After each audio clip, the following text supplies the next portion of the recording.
এই সর, জানোয়ারের বাচ্চা। বলটা মারলো কে রে? বল মারছি আমি, তোর লগে কথা আছে, সাইডে আয়।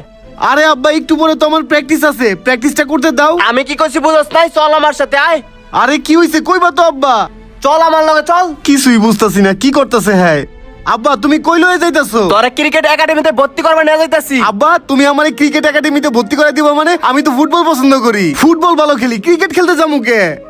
এই জানোয়ারের বাচ্চা, ফুটবল খেলা কে কি করতে পারছে রে? ক্রিকেট খেললা খেলোয়াড়রা কোটি কোটি টাকা কামাই করছে। এই দেখ এবার আইপিএল এ মুস্তাফিজুর রহমান 9 কোটি টাকা নিলামে বিক্রি হয়েছে। ক্রিকেট খেলে টাকা আছে, ফুটবল খেলে কোনো টাকা নাই। তুই যদি ফুটবল খেলস তোর পিছে আমি 1 টাকা খরচ করবো না, আর যদি ক্রিকেট খেলস তোর পিছে যত খরচ আছে সব আমি চালামু। এখন তুই চিন্তা ভাবনা করে দেখ কি করবি। ঠিক আছে, আমার ক্রিকেট একাডেমিতে ভর্তি করায় দাও। আয়। বল সব সময় এইভাবে করবা।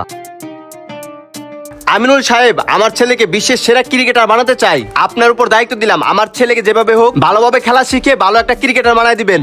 আমিনুল ভুইয়া আমার নাম, ক্রিকেটার বানানোই আমার কাম। আপনি কোনো চিন্তা করবেন না, আপনার ছেলেকে বিশ্বের সেরা ক্রিকেটার বানিয়ে দিমু। ঠিক আছে, অফিসে চলেন, অফিসে যাই কথা বলি।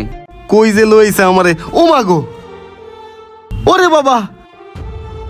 কিরে জীবন, এটা কি ধরনের শট খেলো? এটাকে খেলা বলে? তোমার কি ক্রিকেটের টিপস গুলো মাথায় নাই? তোমাকে কিভাবে কোচিং করাইছি। ব্যাটটা সোজা বরাবর ধরবা, দেন কাভার ডাইভ যেভাবে দিবা, পাটা সামনে নিয়ে এভাবে কাভার ডাইভ দিতে হবে। তুমি এমন করো আর বলটা এই দিক দিয়ে চলে যায়। সব সময় বলের দিকে চোখ রাখবা, দেন পুল করে দিবা। আচ্ছা ঠিক আছে স্যার।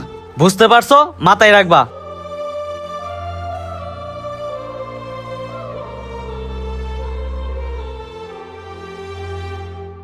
দেখ খালি পায়ে লাগে, কি যে করি।